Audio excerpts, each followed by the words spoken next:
Good morning, everybody. Today I'm going to show you how to replace the little heads on your Weedeater if you've got these pretty cool like cutting blades like mine does.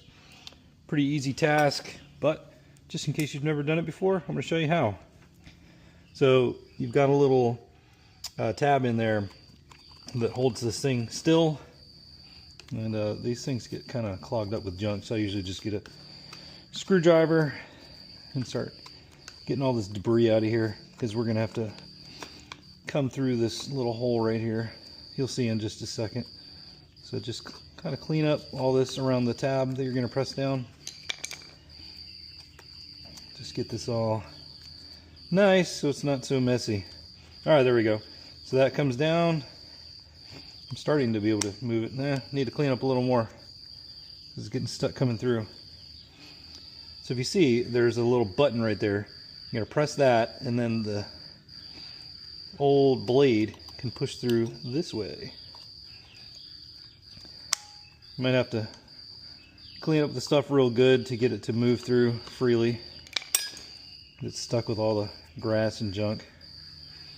So, and then also depending on what size heads you have from the store, it might be a little big for this hole. There we go. Now it's starting to come. Push this through.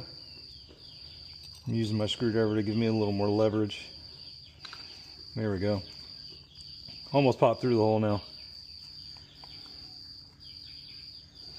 Got these ones from Walmart. They're a little cheaper than the steel replacement heads, and you get more of them. So, all right, there we go. This one's almost through now. I can probably just pry it up. I say in theory.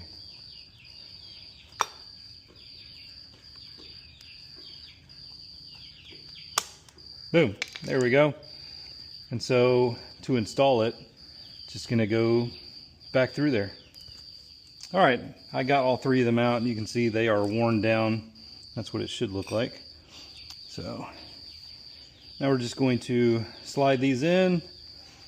I do the curved part facing up, which will be like this when it's cutting.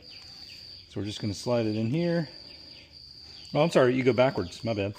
So you start from the other side, and the little tab in this part pushes down, but then it locks to keep it from going back out.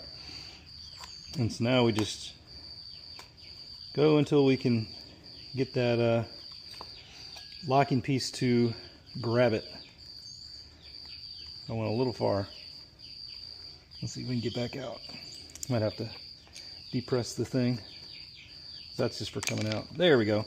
So it grabs it. You see it right there? Just holds it.